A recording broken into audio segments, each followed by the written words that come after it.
So, hello students, good evening once again. तो inorganic chemistry में एक ग्रुप मैंने आपका कंप्लीट कर दिया, दैट इज ग्रुप 14। और ग्रुप 14 में जो भी पॉसिबिलिटी हो सकता है वो सब कुछ मैंने आपको बता दिया है। अब आपकी रिस्पॉन्सिबिलिटी है कि ग्रुप 14 के जितने भी क्वेश्चंस मैंने दिए, देखो इनऑर्गेनिक में कोई सॉल्व करने की चीज़ तो है नहीं, इसलिए ज़्यादा टाइम लगेगा नहीं। आपको मैंने 3 तरह के क्वेश्चन दिए हैं। एक जो नोट्स दिए हैं थोड़े से क्वेश्चन उसमें है, एक ग्रुप 14 पे एक्सक्लूसिवली समवेयर अराउंड 80 क्वेश्चन का एक मैंने एमसीक्यू आपको दिया है, प्लस एक आपको मैंने सब्जेक्टिव एक्सरसाइज दिया है, that is the most important concept की ग्रेस्पिंग के लिए। इसलिए आपकी तैयारी ग्रुप 14 की अब आपके तरफ से ड्यू है। इस संडे को, आने वाले संडे को विल हैव 2 टेस्ट, 2 1-1 घंटे का टेस्ट होगा। दोनों ऑनलाइन फॉर्मेट में होगा और मैं आपको बताऊंगा कि कैसे आपको उस पर अटेम्प्ट करना है, ऑनलाइन में कैसे देना है पेपर वगैरह, वो सब मैं आपको बताऊंगा। फिलहाल आपको सिलेबस में बता दे रहा हूं, अभी मैं कल ग्रुप पे भी डाल दूंगा। टेस्ट 1 होगा केमिकल काइनेटिक्स एडवांस पैटर्न, ध्यान से सुनना। टेस्ट 1 होगा केमिकल काइनेटिक्स का एडवांस्ड पैटर्न, 1 आवर का टेस्ट होगा। 20 क्वेश्चंस होंगे जिसमें single correct, more than 1 correct, numerical answer type, हर तरह के क्वेश्चन होंगे। और एक होगा 1 आवर का ग्रुप 14 का टेस्ट जो एक्सक्लूसिवली जेई मेंस के पैटर्न पे होगा। 25 क्वेश्चन। समझ गया? 2 टेस्ट के लिए अपनी तैयारी पूरी रखो, क्योंकि अब मैं अपने हिसाब से चलाऊंगा चीज़ों को। अब ये पुराने पैटर्न पर नहीं चलेगा। तो आज हम ग्रुप 15 स्टार्ट कर रहे हैं, और जैसा मैंने आपको कहा था कि वीक के फर्स्ट 3 डेज इनऑर्गेनिक केमिस्ट्री और नेक्स्ट लेक्चर से ऑर्गेनिक केमिस्ट्री स्टार्ट कर लेंगे अपना। और ऑर्गेनिक केमिस्ट्री पहले थोड़ा 11th का स्टार्ट करेंगे, थोड़ा थोड़ा पुराने पाप को भरेंगे, पहले जो पुराने पाप कर रखे हैं आपने ऑर्गेनिक केमिस्ट्री में। बट नॉमेनक्लेचर नहीं, नॉमेनक्लेचर अब इस टाइम पे क्या करेंगे, आइसोमेरिज्म से स्टार्ट करेंगे। There are lot of things in isomerism which you don't know, which is required to be known for IIT preparation. Isomerism and then general organic chemistry, hydrocarbon, systematically अपना चलेगा। Organic chemistry मैंने पिछले class में बताया था आपको,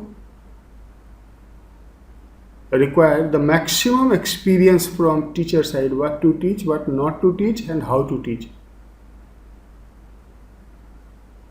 organic chemistry में सभी लोग लग जाते हैं, क्योंकि ऑर्गेनिक केमिस्ट्री को लगता है लोगों को कि ये थियोरेटिकल होता है, ऐसा बिल्कुल नहीं है। ऑर्गेनिक केमिस्ट्री बड़ा इंटरेस्टिंग होता है, और उसमें अगर आपका इंटरेस्ट क्रिएट कर दें, डेवलप कर दें, तो ऑर्गेनिक केमिस्ट्री से ज़्यादा आसान कुछ है नहीं क्वेश्चन आंसर करने के लिए, which is otherwise teacher makes it most difficult. तो आज इनऑर्गेनिक केमिस्ट्री में हम स्टार्ट करने जा रहे हैं ग्रुप 15।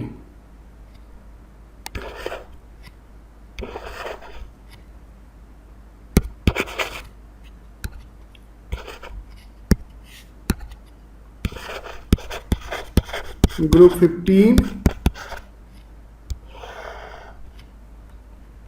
आगे हो जाएगा 2005-2020, है ना। रिप्रेजेंटेटिव एलिमेंट में, SNP ब्लॉक एलिमेंट में ये सबसे इंपॉर्टेंट ग्रुप है। ग्रुप 15 से कम इनऑर्गेनिक में जो रिप्रेजेंटेटिव एलिमेंट का क्वेश्चन आता है उसमें 50% चांसेज होता है ग्रुप 15 का क्वेश्चन आने का। और ग्रुप 15 से कई बार 2-2 क्वेश्चन भी आ जाते हैं, क्योंकि इसमें काफ़ी चीज़ें पढ़नी है और हम उन सब को माइन्यूटली एक एक पॉइंट्स को बड़े ध्यान से देखने जा रहे हैं। तो ग्रुप 15 में जरा सा मैं कंटेंट लिस्ट कर दूं कि क्या क्या है, अपने को पढ़ना क्या क्या है। ग्रुप 15 में सबसे पहले आपको नाइट्रोजन गैस के बारे में पढ़ना है, इसकी प्रिपरेशन, प्रॉपर्टी एंड ऑल। फिर इसके बाद नाइट्रोजन के बाद आ जाता है अमोनिया। फिर इसके बाद आ जाता है oxides of nitrogen, oxides of nitrogen. फिर इसके बाद ऑक्साइड्स ऑफ नाइट्रोजन में ढेर सारे ऑक्साइड्स हैं, उन सबके प्रिपरेशन, प्रॉपर्टी इंडिविजुअली करना है। फिर ऑक्सी एसिड्स ऑफ नाइट्रोजन, जिसमें कि नाइट्रस एसिड, नाइट्रिक एसिड, ये सब आता है। एंड देन इसके बाद phosphorus,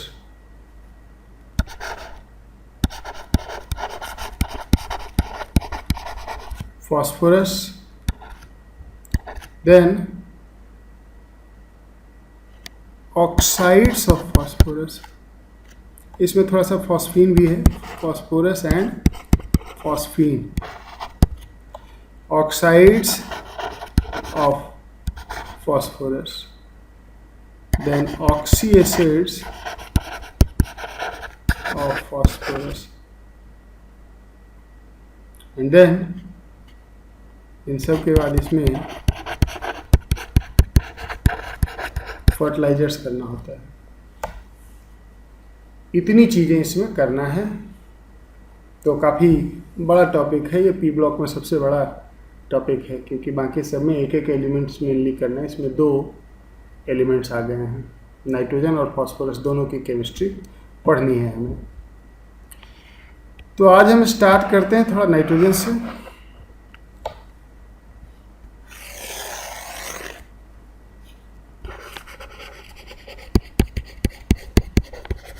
chemistry of nitrogen.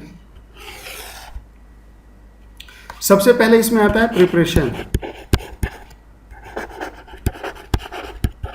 Preparation of N2, nitrogen बनता कैसे है। कई मेथड्स हैं, हर मेथड में कुछ छोटे छोटे स्टोरी मैं आपको सुनाऊंगा, वो ज़्यादा इम्पॉर्टेंट है, क्योंकि जिस एग्ज़ाम की आप प्रिपरेशन कर रहे हैं उसमें डायरेक्ट इन्फॉर्मेशन नहीं पूछा जाता। इवन इनऑर्गेनिक केमिस्ट्री में थोड़ा सा उसको एनालिटिकल बनाना है, थोड़ा सा उसको समझना है। Bye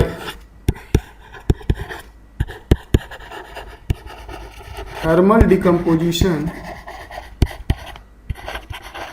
by thermal decomposition of ammonium nitrite, इसको पढ़ते हैं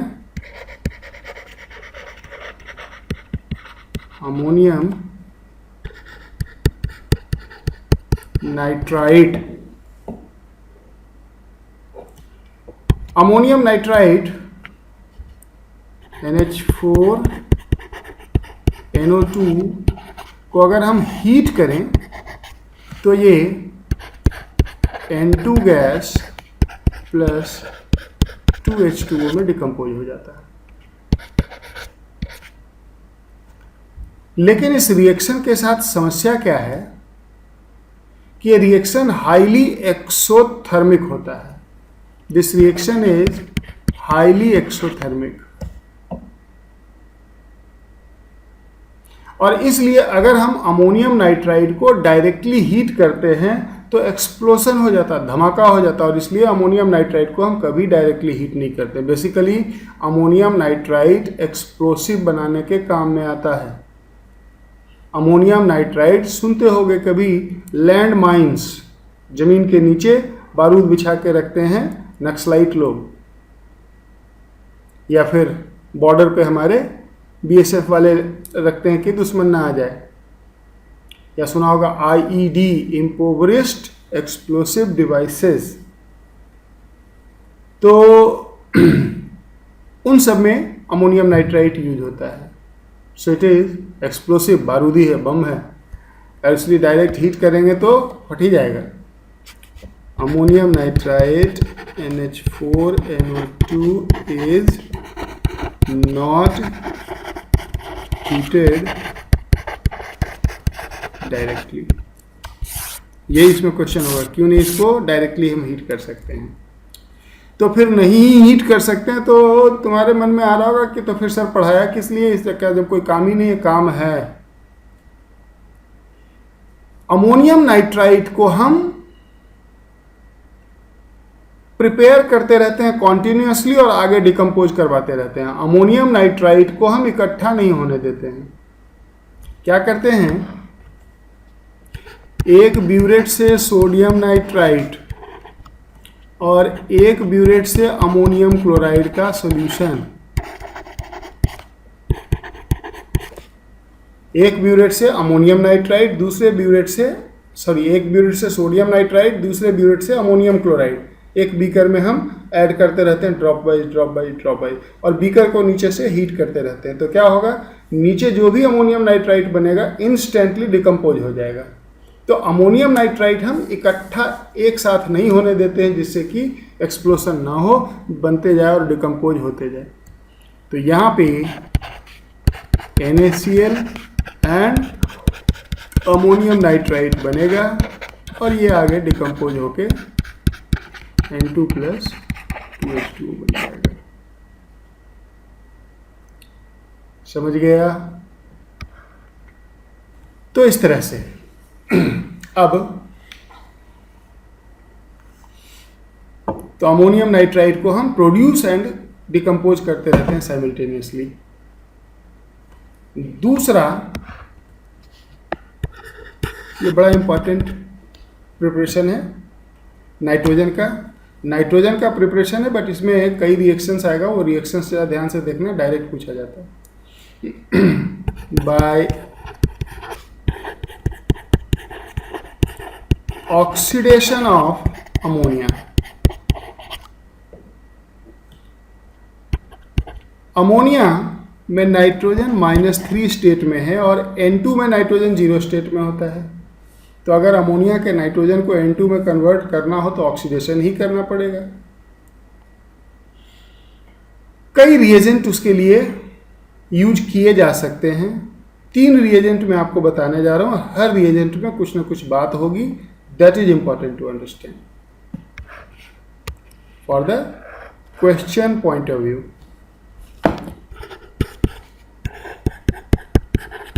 Oxidation by chlorine. Halogens are all strong oxidizing agent. Chlorine is also. Fluorine तो strongest ही है. Chlorine oxidizes ammonia.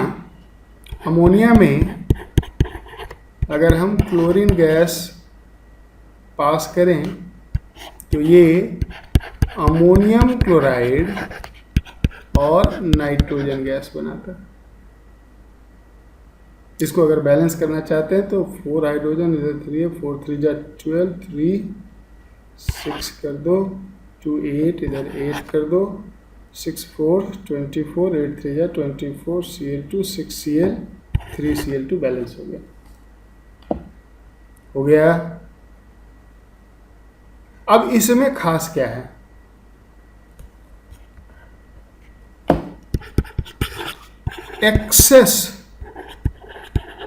excess of ammonia is always taken. Ammonia excess में लेना है और आपको रिएक्शन दिख भी रहा है कि 8:3 में रिएक्शन हो रहा है। 8 mole ammonia reacts with 3 mole of chlorine, so ammonia has to be in excess. अगर नहीं लेंगे तो क्या होगा, if chlorine is in excess, अगर क्लोरीन एक्सेस में होगा following reaction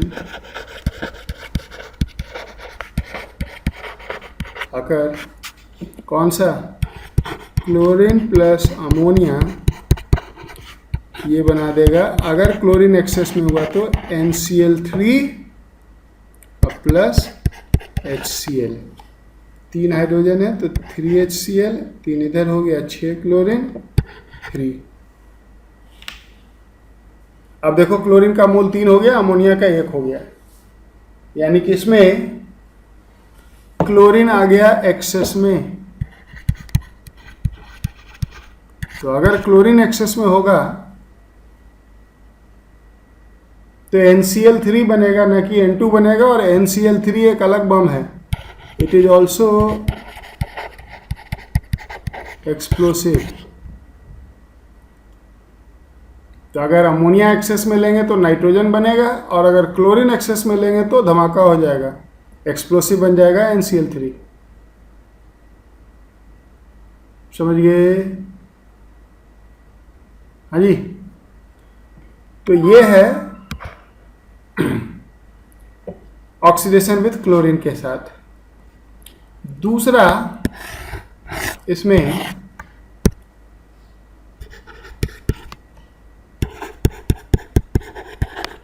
oxidation with bleaching agent, oxidation with bleaching agent.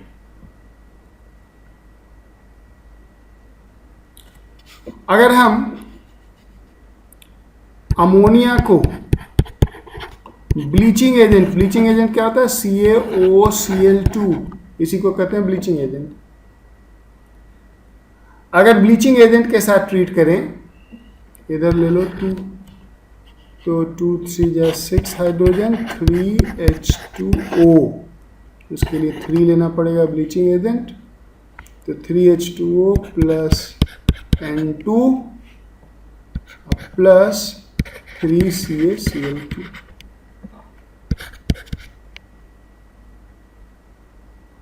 तो ब्लीचिंग एजेंट एक अदर ऑक्सीडाइजिंग एजेंट है, and that also oxidises ammonia. ये सब देखना साथ में, अमोनिया पढ़ना है।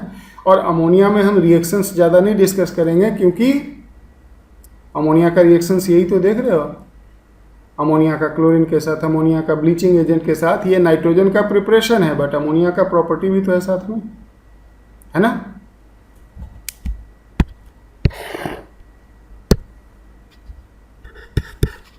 by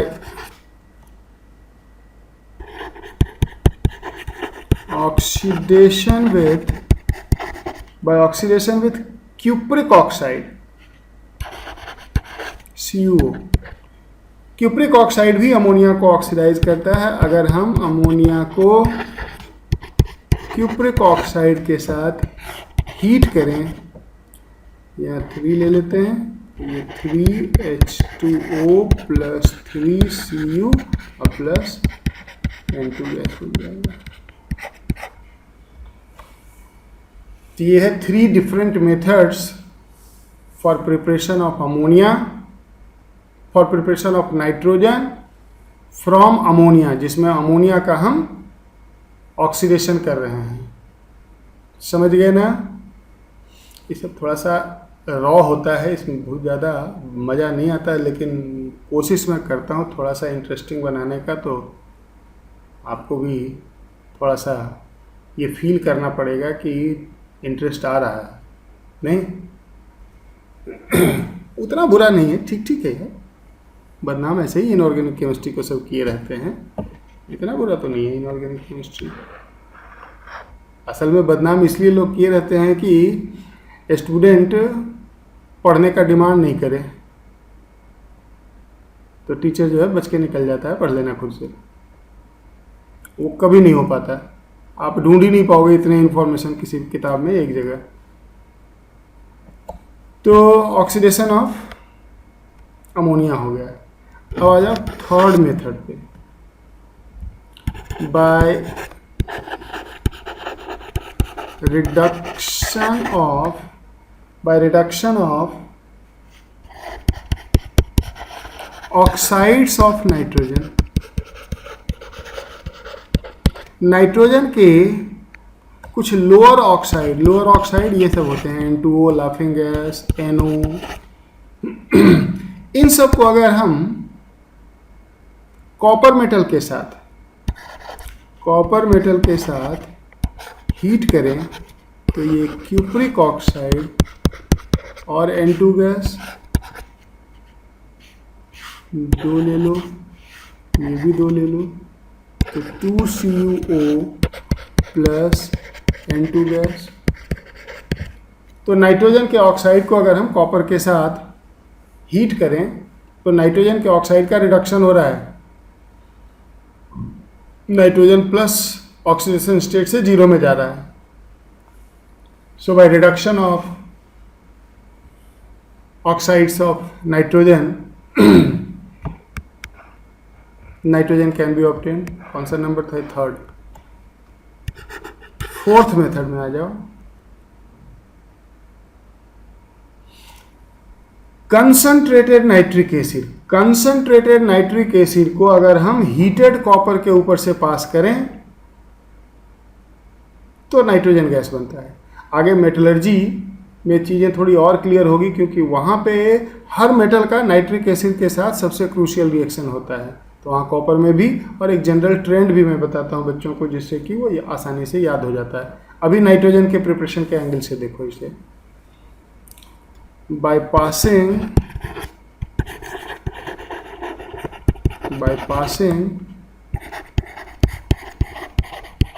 vapors of concentrated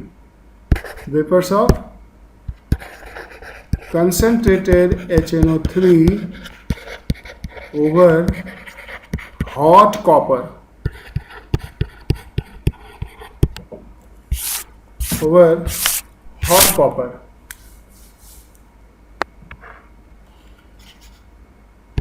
HNO3 दो ले लो, अगर इसे कॉपर के ऊपर से पास करेंगे तो क्या बन जाएगा? CuO प्लस N2, बैलेंस कर दो, दो नाइट्रोजन बैलेंस हो गया, दो हाइड्रोजन के लिए एक H2O आ जाएगा, एक ऑक्सीजन इसमें आ गया, 3 × 2 6, तो 5 इधर आ जाएगा, तो यहाँ 5 लगेगा। कंसंट्रेटेड नाइट्रिक एसिड को कॉपर मेटल के ऊपर से जब पास करेंगे हाई टेम्परेचर पे तो N2 गैस इवॉल्व होता है। समझ गया? Number 5, this is another very important reaction, कई बार आ रखा है। By thermal decomposition of azide, alkali और alkaline earth metal azide, by thermal decomposition of group 1 और group 2 metal एजाइड इसको बोलते हैं N3 माइनस को, this ion is called azide ion.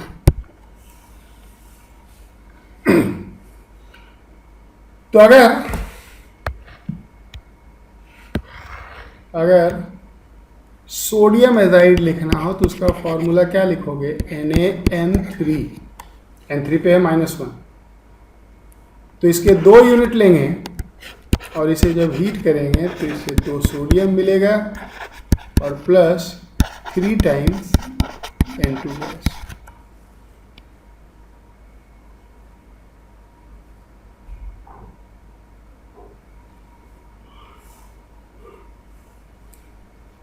अगर बेरियम एजाइड लेंगे तो बेरियम पे +2 होता है, तो ये आ जाएगा BaN3 होल ट्वाइस।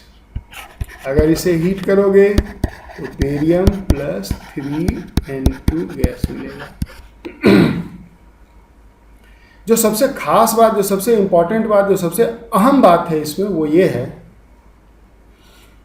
कि this method gives the purest form of nitrogen, this is the method for obtaining purest form of nitrogen gas. ये इंपॉर्टेंट है। प्योरेस्ट फॉर्म में इसलिए क्योंकि लेफ्ट साइड में जो दिख रहा है ये सब सॉल्ट है, and this salts can be prepared in pure form. Hydrazoic acid और sodium hydroxide, hydrochloric acid and barium hydroxide को मिलाओ तो ये एजाइड बन जाएगा। इसको सेपरेट कर लो बाय क्रिस्टलाइजेशन, ये प्योर फॉर्म में आ जाएगा। और जब आप इसे हीट करते हो तो एक मेटल बनता है जो रूम टेम्परेचर पे सॉलिड होता है और दूसरा गैस होता है। तो गैस 100% प्योर फॉर्म में सेपरेट हो जाएगा, living behind the solid. So this method is used to obtain the purest form of nitrogen. समझ गए sir? Next,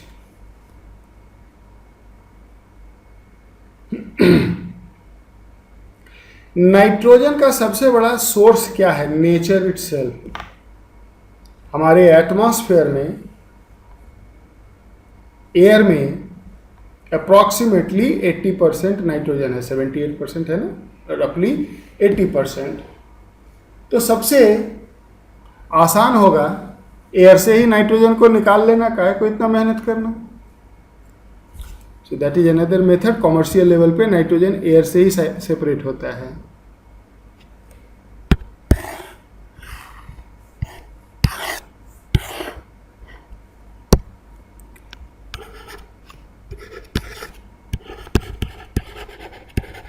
separation of nitrogen gas from air. अब अगर हम बात करें एयर का, तो एयर की में मेनली है क्या क्या? एयर में नाइट्रोजन है, ऑक्सीजन है, वाटर वेपर है एंड कार्बन डाइऑक्साइड है। ये मेजर कंपोनेंट है एयर में, और इससे अपने को नाइट्रोजन को सेपरेट करना है। तो इसके लिए खास तरह का एक्सपेरिमेंटल असेंबली यूज होता है। जरा मैं उसको ड्रॉ करके आपको दिखाता हूँ।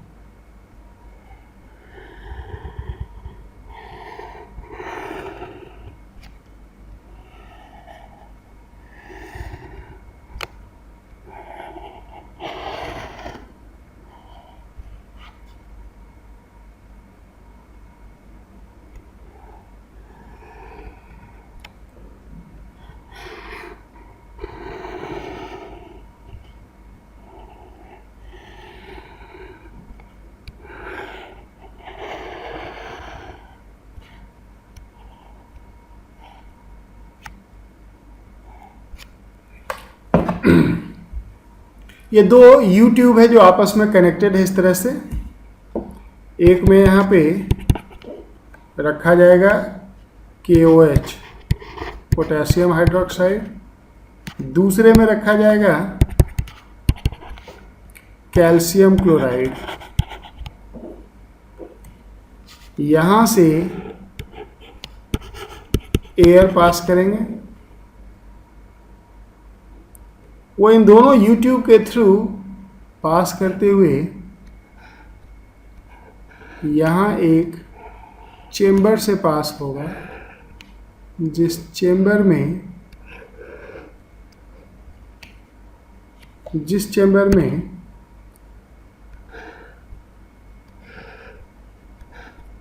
इस तरह से यहाँ पे कॉपर का टर्निंग लगा हुआ है, और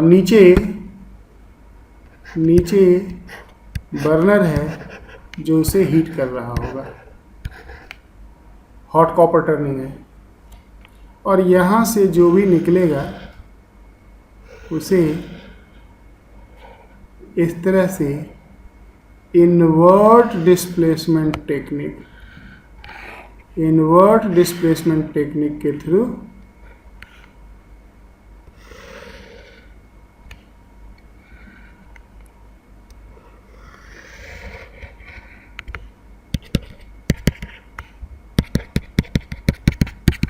इसमें वाटर है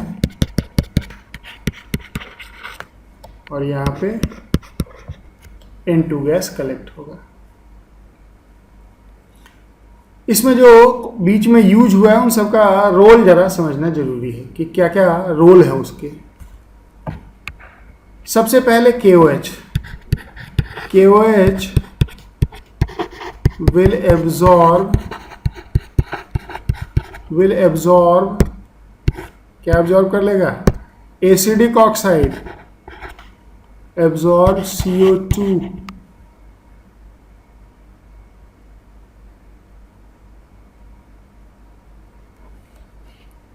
तो CO2 गया। कैल्शियम क्लोराइड मॉइस्चर को एब्जॉर्ब करता है। Calcium chloride has very high affinity for moisture, so calcium chloride drying agent की तरह यूज होता है। Will absorb H2O vapour. Air के अंदर से दो कंपोनेंट निकल गया, दो मेजर कंपोनेंट रह गया। क्या क्या? N2 and O2। जब हॉट कॉपर के ऊपर से पास करोगे तो कॉपर ऑक्साइड बन जाएगा और ऑक्सीजन वहां पे एब्जॉर्ब हो जाएगा। Cu will absorb what? Will absorb oxygen forming CO। तो अब बचा क्या? तीन चीज तो हमने निकाल ही लिया, CO2, वाटर, ऑक्सीजन, तो बच गया nitrogen. So that is how nitrogen is isolated from air। इसमें एक सिंपल सा क्वेश्चन आता है कि nitrogen isolated from air is always slightly heavier than pure nitrogen. यानी कि इससे जो हमने नाइट्रोजन को आइसोलेट किया है उसका मोलर मास 28 से थोड़ा ज्यादा होता है। क्यों? देखते हैं जरा। Nitrogen isolated from air is slightly heavier than pure nitrogen। Question is why? ऐसा क्यों? हमें मालूम है कि एयर में थोड़ा सा नोबल गैस, इनर्ट गैसेज भी होते हैं और उसको तो हमने अलग किया नहीं। नोबल गैसेज में सबसे ज्यादा जो प्रेजेंट है एयर में वो है आर्गन, जिसका मोलर मास होता है 40। अगर वो नाइट्रोजन के साथ ट्रेस अमाउंट में भी आ गया तो बताओ एवरेज मोलर मास इंक्रीज हो जाएगा कि नहीं? हेवियर कंपोनेंट अगर ऐड कर दोगे किसी में तो एवरेज मास तो बढ़ ही जाएगा ना। It is due to presence of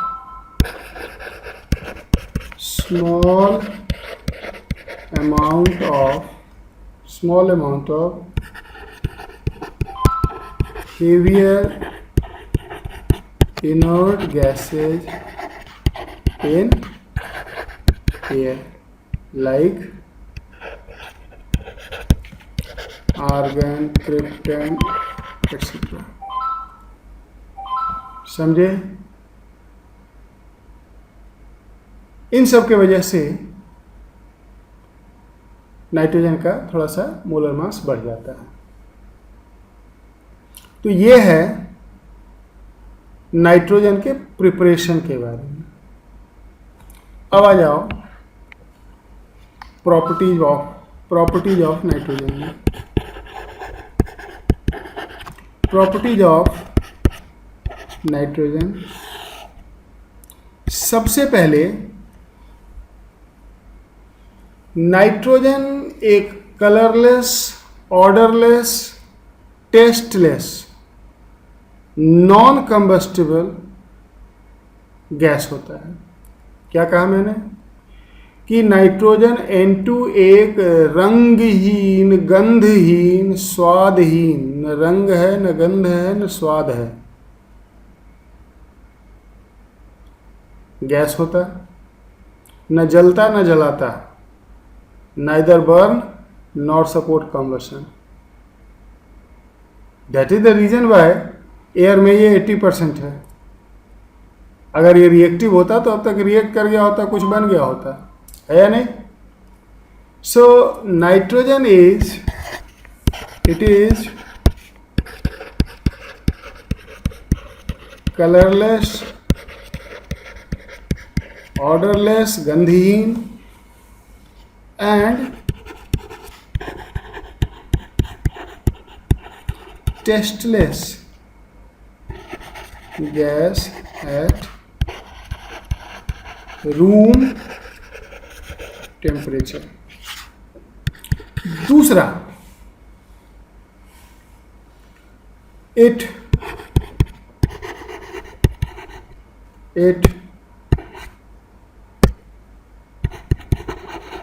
neither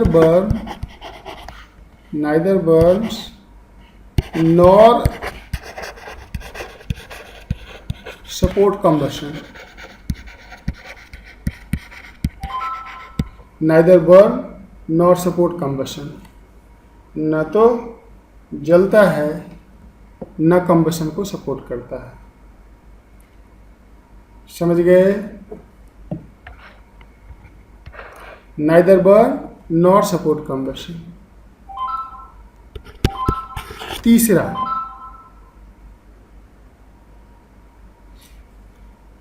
इसकी स्ट्रक्चर एंड बॉन्डिंग थोड़ा सा इंपॉर्टेंट है जो देखना है।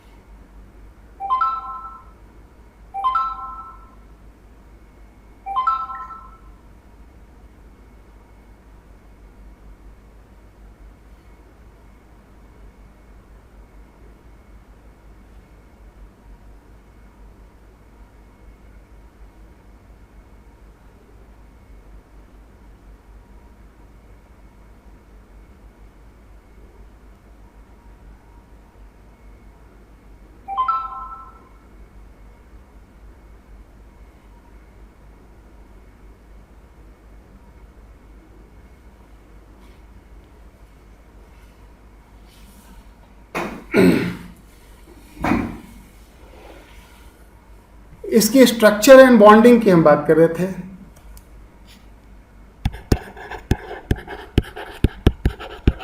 बॉन्डिंग एंड N2, नाइट्रोजन के वैलेंस सेल में 5 electron, 3 electron short of octet, और इसलिए सिंपली ये 3 इलेक्ट्रॉन शेयर कर लेते हैं आपस में और दोनों अपना अपना ऑक्टेट पूरा कर लेता है। इसका भी देखो ऑक्टेट पूरा हो गया, 5 अपना, 3 शेयर कर लिया, और इसका भी ऑक्टेट पूरा हो गया इस तरह से, यानी कि 6 शेयर्ड इलेक्ट्रॉन है। Has 2 pi bonds and 1 sigma bond.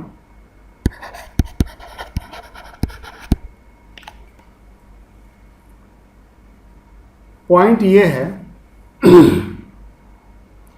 कि nitrogen and phosphorus N2 and N and P are in the same group of periodic table, दोनों तो एक ही ग्रुप में है, लेकिन नाइट्रोजन N2 बनाता है, फॉस्फोरस P4 क्यों बनाता है? फॉस्फोरस P2 के फॉर्म में एग्जिस्ट नहीं करता है। एक क्वेश्चन यहां पे आता है कि both nitrogen and phosphorus are in the same group,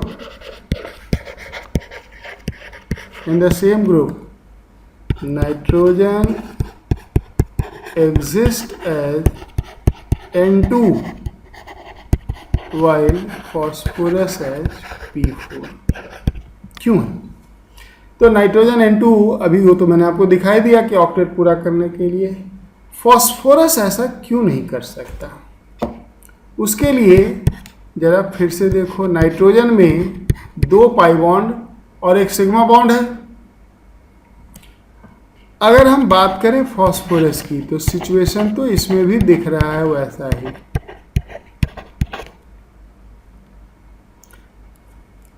pi bond एक वीक बॉन्ड होता है।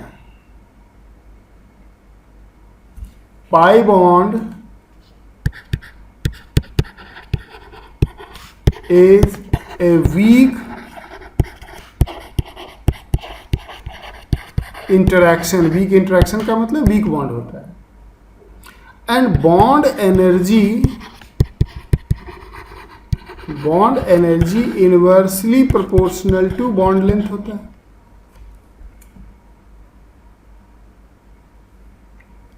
तो अगर बॉन्ड लेंथ कम है तो पाई बॉन्ड स्ट्रांग होगा रिलेटिवली, और अगर बॉन्ड लेंथ ज्यादा है तो पाई बॉन्ड वैसे ही वीक होता, और वीक हो जाएगा।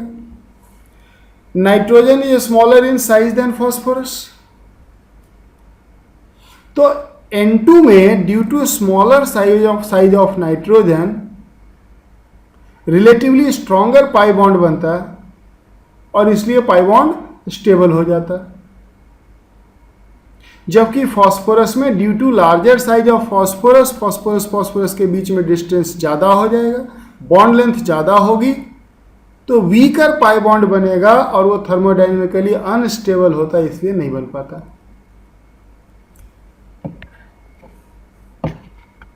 क्या कहेंगे? Due to smaller size of nitrogen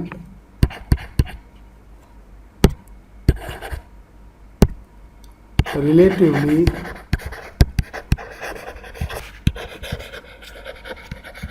stronger pi bond is formed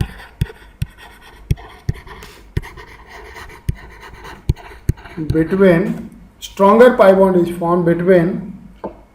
nitrogen in N2 due to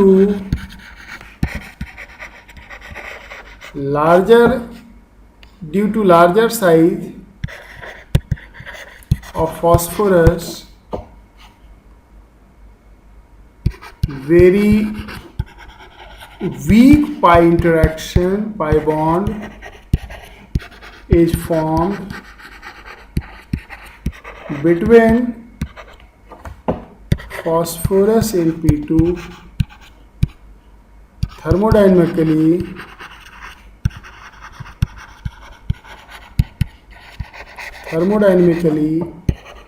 unstable, not formed, बनता ही नहीं। क्या होता है ये फॉस्फोरस में देखेंगे, टेट्रा एटॉमिक होता है, उसमें कोई पाई बॉन्ड नहीं होता। P4 में कोई पाई बॉन्ड नहीं होता। तो याद रखना आज से, थर्ड एंड हायर पीरियड का एलिमेंट्स आपस में पाई बॉन्ड्स नहीं बनाते। सेकेंड पीरियड वाले बना सकते हैं, और सेकेंड पीरियड वाला थर्ड पीरियड वाले के साथ बना सकता है। यानी कि पाई बॉन्ड के फॉर्मेशन में दोनों एटम या तो सेकेंड पीरियड का हो, या कम से कम एक हो सेकेंड पीरियड का। थर्ड एंड हायर पीरियड का अगर दोनों एटम है तो उसके बीच में पाई बॉन्ड्स बन ही नहीं सकता। समझ गए सभी लोग? ये एक नाइट्रोजन की बॉन्डिंग से रिलेटेड प्रॉपर्टी है। नेक्स्ट अब आ जाओ इसमें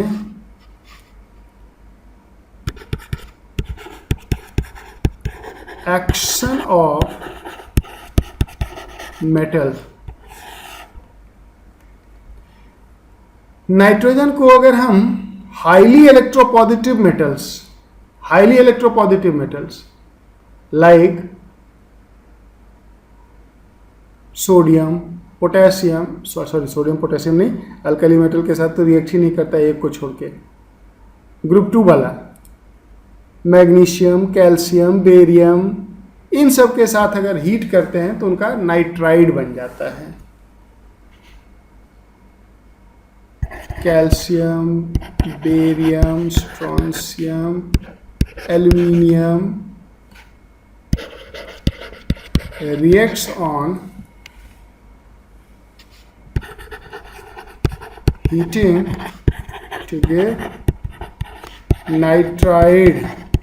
नाइट्राइड में N पे 3 माइनस होता है, यानी कि अगर कैल्शियम को नाइट्रोजन के साथ हीट कर दो तो Ca3N2 बन जाएगा कैल्शियम नाइट्राइड। एल्यूमिनियम के साथ नाइट्रोजन गैस को हीट कर दो तो एल्यूमिनियम नाइट्राइड बन जाएगा। समझ गए? इस तरह से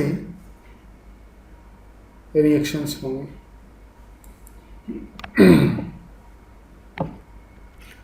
इसमें याद रखने वाली बात यह है कि सिर्फ और सिर्फ लिथियम, अल्कली मेटल में सिर्फ लिथियम नाइट्रोजन के साथ रिएक्ट करता है, and that too at room temperature. Alkali metal don't react with nitrogen, but lithium का मैग्नीशियम से मिलता जुलता प्रॉपर्टी है, और ग्रुप 2 वाला तो रिएक्ट कर रहा है। सो लिथियम नाइट्रोजन के साथ रूम टेम्परेचर पे ही रिएक्ट करके Li3n बना देता है।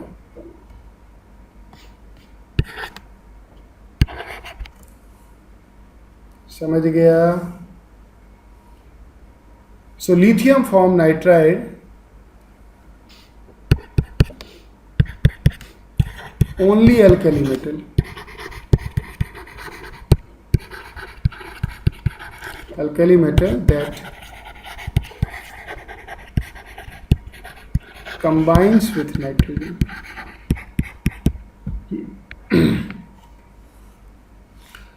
अब नाइट्रोजन की रिएक्टिविटी कम है तो नॉन मेटल के साथ ये रिएक्ट तो करता है, but under drastic condition. A reaction with non-metals,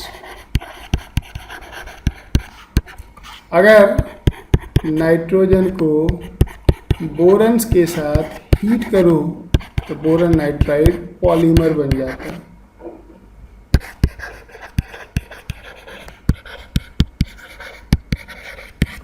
अगर नाइट्रोजन को सिलिकॉन के साथ हीट कर दो तो सिलिकॉन नाइट्राइड बन जाता।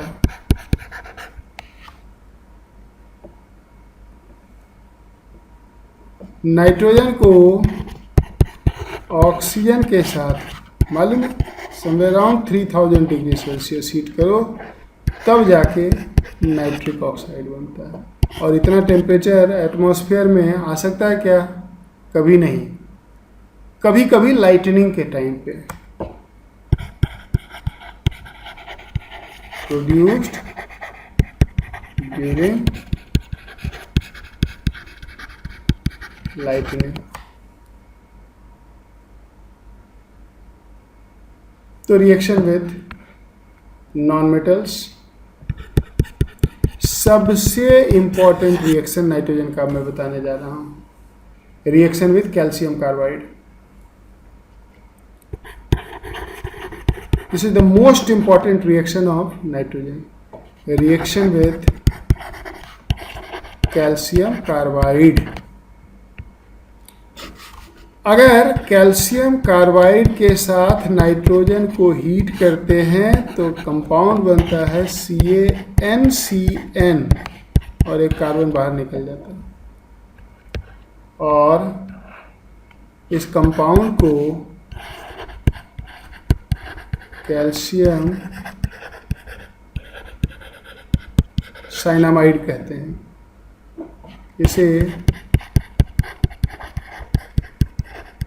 नाइट्रोलियम कहते हैं कॉमनली, कॉमन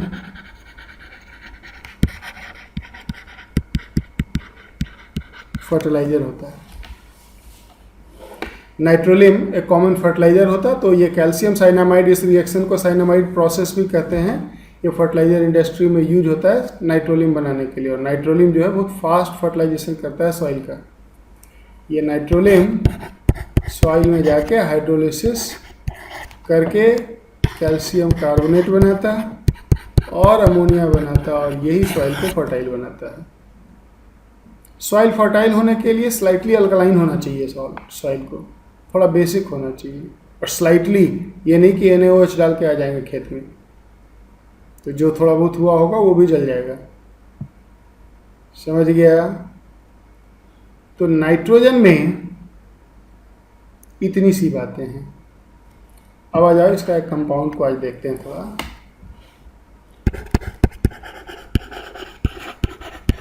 अमोनिया, इसकी प्रिपरेशन कैसे होगी? प्रिपरेशन ऑफ अमोनिया देखो। सबसे पहले स्मॉल स्केल में लेबोरेटरी में कैसे बनाया जाता है उसको सीखते हैं। Lab preparation. अमोनिया एक वीक बेस है, तो अगर अमोनिया का किसी स्ट्रॉन्ग एसिड के साथ सॉल्ट हम लेते हैं, ammonium chloride, ammonium nitrate, ammonium sulphate, तो ये सभी एसिडिक सॉल्ट होंगे, क्योंकि स्ट्रॉन्ग एसिड वीक बेस है या नहीं। लेबोरेटरी प्रिपरेशन में अगर हम अमोनियम सॉल्ट को, अमोनियम क्लोराइड को किसी स्ट्रॉन्ग बेस, क्योंकि ये सॉल्ट एसिडिक है, स्ट्रॉन्ग एसिड वीक बेस, तो ammonium salt with strong acid को अगर हम स्ट्रॉन्ग बेस के साथ ट्रीट करें तो यहाँ पे एक सिंपल न्यूट्रलाइजेशन रिएक्शन हो जाएगा। NaCl plus NH3 plus H2O, और अगर यहीं पे अमोनियम सल्फेट ले लोगे और उसे कैल्शियम हाइड्रोक्साइड के साथ ट्रीट करोगे तो कैल्शियम सल्फेट बनेगा प्लस 2 अमोनिया प्लस 2 वाटर बनेगा। और अगर इसमें ऑप्शन हो हमारे पास, अगर इसमें ऑप्शन हो तो अमोनियम सल्फेट का बेरियम हाइड्रोक्साइड के साथ जो रिएक्शन होगा ये बेस्ट प्रिपरेशन हो जाएगा। क्यों होगा बेस्ट, जरा देखते हैं। इसमें जो बनेगा बेरियम सल्फेट, ये क्वांटिटेटिवली पूरी तरह से प्रेसिपिटेट हो जाएगा, और अमोनिया जो बनेगा वो सॉल्यूशन में रह जाएगा इस तरह से। This is the best laboratory preparation, क्योंकि इसमें बेरियम सल्फेट प्रेसिपिटेट होकर बाहर निकलते जाएगा और लीच-एटेलर प्रिंसिपल से ये रिएक्शन को फॉरवर्ड डायरेक्शन में लेके जाता रहेगा। तो स्मॉल स्केल में लेबोरेटरी पे में अमोनिया को कैसे बनाया जाएगा? अमोनियम सॉल्ट को स्ट्रॉन्ग बेस के साथ ट्रीट करके, रिएक्ट करके। ठीक है ना? दूसरा, इनऑर्गेनिक लगातार पढ़ते पढ़ते बच्चे चढ़ जाते हैं। दूसरा, थोड़ी देर रुको, अमोनिया का प्रिपरेशन करके इसको बंद कर देंगे। दूसरा, बाय रिडक्शन ऑफ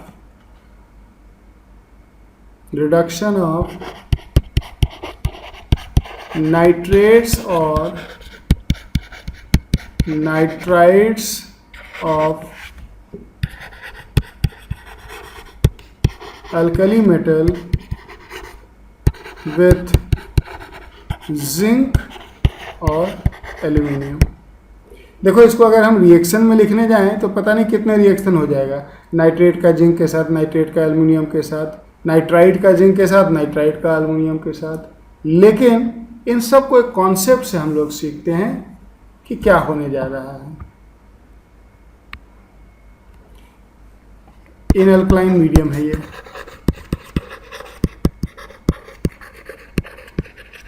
ये रिएक्शन अल्कलाइन मीडियम में करवाना है। एक कोई कंपाउंड लो, सोडियम नाइट्राइट, नाइट्राइट NO2, और इसे जिंक से ट्रीट कर देते हैं। जिंक एक रिड्यूसिंग एजेंट है, ये इसे रिड्यूस कर देगा अमोनिया में और खुद चला जाएगा ZnOH होल ट्वाइस में, और सोडियम NaOH बन जाएगा।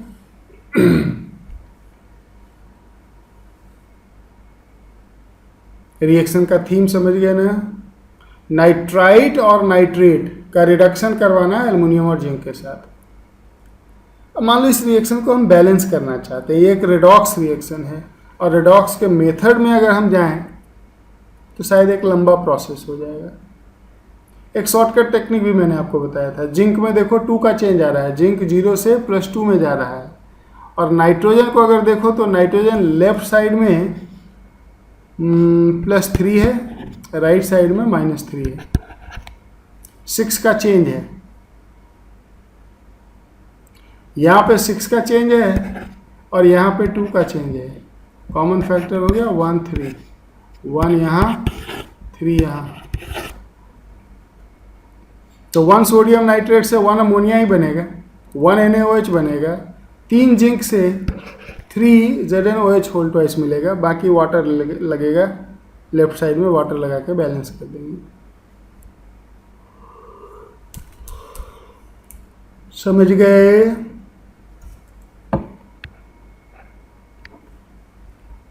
इसी तरह से एक नाइट्रेट ले लेते हैं NaNO3, और अगर इसे एल्युमिनियम के साथ रिएक्ट करोगे तो बनेगा NaAlO2 sodium aluminate plus ammonia gas plus NaOH। समझा?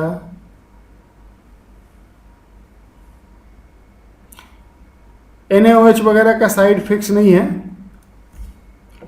अगर मान लो इसको बैलेंस करना चाहते हैं, एक टेक्निक में बताता हूँ, जरा सीखना, इनऑर्गेनिक केमिस्ट्री में यूज होता है, जिसको हम हाइड्रोजन मेथड ऑफ बैलेंसिंग कहते हैं। देखो सोडियम नाइट्रेट NaNO3 रिड्यूस होके कहाँ गया? अमोनिया में। इसका नाइट्रोजन रिड्यूस हो गया अमोनिया में। सोडियम नाइट्रेट से बाहर निकल के किस फॉर्म में रह सकता है? NaOH में। तो एक सोडियम को बैलेंस कर दिया मैंने NaOH। अब अगर लेफ्ट और राइट में देखो तो ऑक्सीजन लेफ्ट में है 3, राइट में है 1, 2 कम, यहाँ लगा देंगे 2H2। सब कुछ बैलेंस हो गया अदर एक्सेप्ट हाइड्रोजन। अब जरा हाइड्रोजन काउंट करो राइट साइड में। 3 हाइड्रोजन अमोनिया में है, 1 NaOH में हो गया 4, और 4 वाटर में है 8। 8 हाइड्रोजन राइट साइड में है, लेफ्ट साइड में एक भी नहीं। मैं लगाऊंगा 8H। अभी रहने देंगे इसको। अब ये हाइड्रोजन एटम को लेके बैलेंस हो गया। एल्यूमिनियम का क्या हाल है?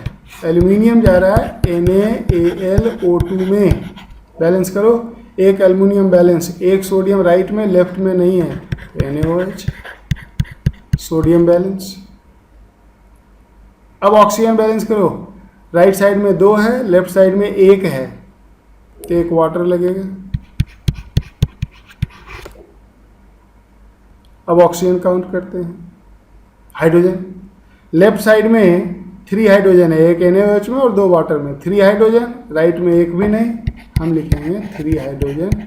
ये भी रिएक्शन बैलेंस हो गया इन टर्म ऑफ हाइड्रोजन। अब क्या करना है? हाइड्रोजन को दोनों इक्वेशन में इक्वल बना के ऐड कर देना है, यानी कि इसे 8 से और इसे 3 से मल्टीप्लाई कर दो, देखो 8 3 जा 24, 3 8 जा 24, हाइड्रोजन कैंसिल हो जाएगा। और हाइड्रोजन अगर कैंसिल हो जाएगा तो बचेगा क्या, 3NaNO3, 3NaNO3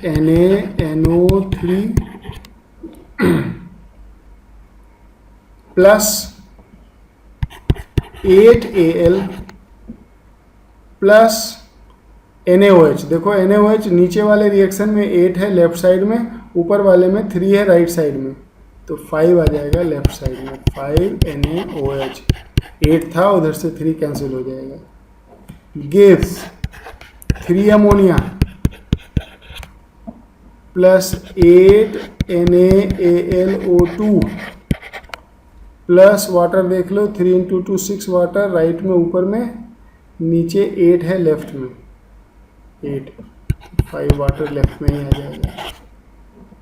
ये है इसकी बैलेंसिंग हाइड्रोजन मेथड से। और जिसको नहीं आता वो झट मारते रहे, इसको बैलेंस नहीं कर सकता। तो बाय रिडक्शन ऑफ नाइट्रेट्स और नाइट्राइट्स विथ जिंक और aluminium in alkaline medium. Next preparation by reduction of oxides of nitrogen in presence of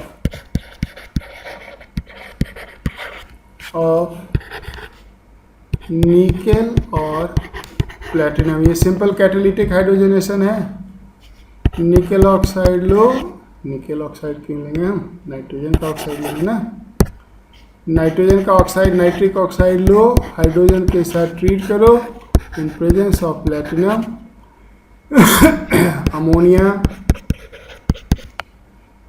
ammonia plus H2O balance करो, एक नाइट्रोजन बैलेंस हो गया, एक ऑक्सीजन भी बैलेंस हो गया। अमोनिया में 3 हाइड्रोजन है, इधर 3/2 लगा दो, बैलेंस हो जाएगा।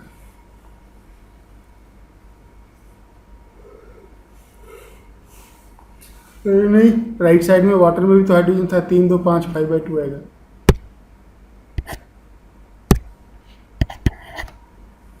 इस तरह से समझ गया, बैलेंस हो गया।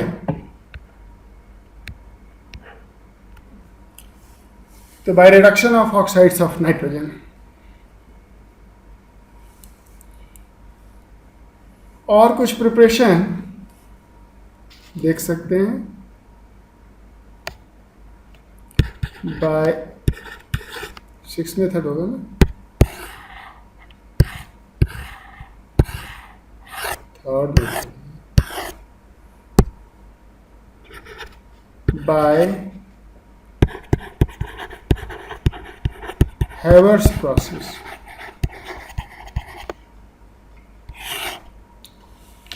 ये सबसे इंपॉर्टेंट प्रिपरेशन है अमोनिया का, और इसे हम इंडस्ट्रियल प्रिपरेशन भी कहते हैं।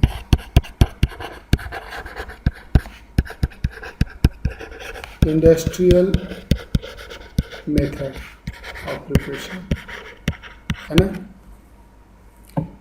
इसमें डायरेक्ट एलिमेंट का कॉम्बिनेशन होता है, N2 + 3H2 गिव 2NH3। ये एक एक्सोथर्मिक रिएक्शन है, फिर भी इसको 500 डिग्री सेल्सियस पे करवाया जाता है। नाइट्रोजन का सोर्स जो होता है वो N2 + CO होता है, जिसको प्रोड्यूसर गैस कहते हैं, और हाइड्रोजन का सोर्स होता है H2 + CO, H2 + CO, जिसे वाटर गैस कहा जाता है। तो अमोनिया के सिंथेसिस में नाइट्रोजन आता है प्रोड्यूसर गैस से और हाइड्रोजन आता है वाटर गैस से। केमिकल इक्विलिब्रियम में हमने पढ़ा है कि exothermic reactions are favoured at lower temperature, लेकिन इस रिएक्शन को लो टेम्परेचर पे करने पे काम नहीं बनता, क्योंकि ये रिएक्शन बहुत ही स्लो है।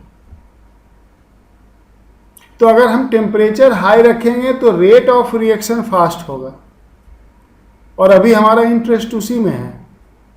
टेम्परेचर बढ़ाएंगे तो एक्सोथर्मिक रिएक्शन में इक्विलिब्रियम अमाउंट ऑफ प्रोडक्ट कम होगा। कौन इक्विलिब्रियम अटेन करने जा रहा है? हम तो उसके पहले ही अमोनिया को निकालते रहेंगे कॉन्टिन्यूस। सो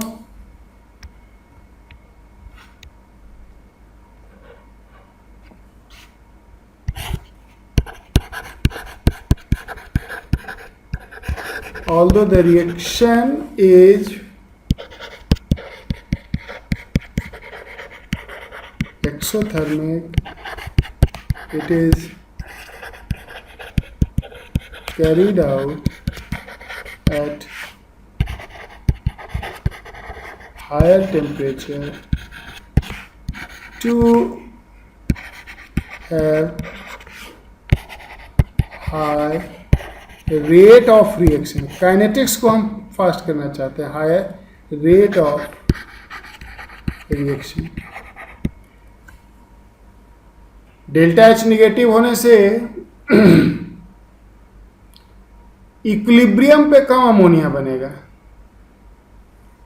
लेकिन अगर टेम्परेचर बढ़ा दोगे तो रिएक्शन फास्ट हो जाएगा। टेम्परेचर हमने बढ़ाया लेकिन काम चला नहीं। फिर हमने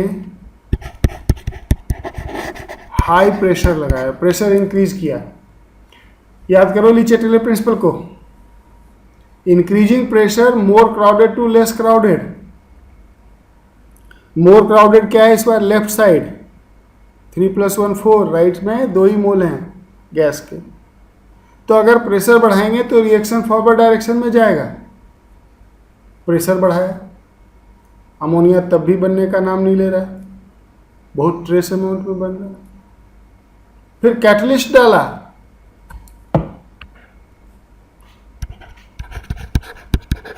high pressure iron powder as catalyst, इसको बोलते हैं finely divided iron powder form में। कैटलिस्ट डाला तब भी हिलने का नाम नहीं ले रहा है रिएक्शन, इतना कुछ कर दिया। तब जाके लास्ट में इसमें ऐड करते हैं मॉलिब्डेनम, जो कि प्रमोटर होता है। Promoter improves efficiency of catalyst, ये कैटलिस्ट को मोर एफिशिएंट बना देता, और अब ये रिएक्शन होने लगता है। इट इम्प्रूव्स द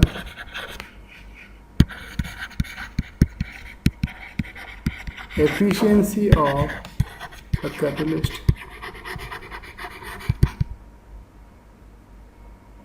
समझे?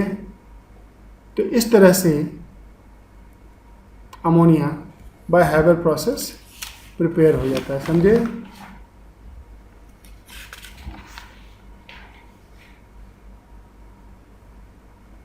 एक और इसमें मेथड हम देख सकते हैं, bye hydrolysis of nitrides. Nitride ion N3- है। किसी भी नाइट्राइड्स को चाहे वो लिथियम नाइट्राइड हो या मैग्नीशियम नाइट्राइड हो या फिर एल्युमिनियम नाइट्राइड हो, अगर इसकी हाइड्रोलिसिस करोगे तो इससे अमोनिया गैस बनेगा और हाइड्रोक्साइड बनेगा।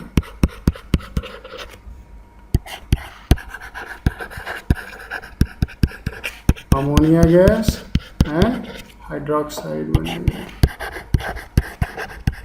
सो lysis of hydrolysis of nitrides is another method of preparation of ammonia gas. इतने मेथड्स हैं अमोनिया के प्रिपरेशन के. तो आज यहाँ पे रोकते हैं. कल से तो हम ऑर्गेनिक केमिस्ट्री स्टार्ट करेंगे. So be prepared for that. Now we are going to start organic chemistry from tomorrow onward. अब अगले 3 दिन ऑर्गेनिक केमिस्ट्री हम पढ़ रहे हैं.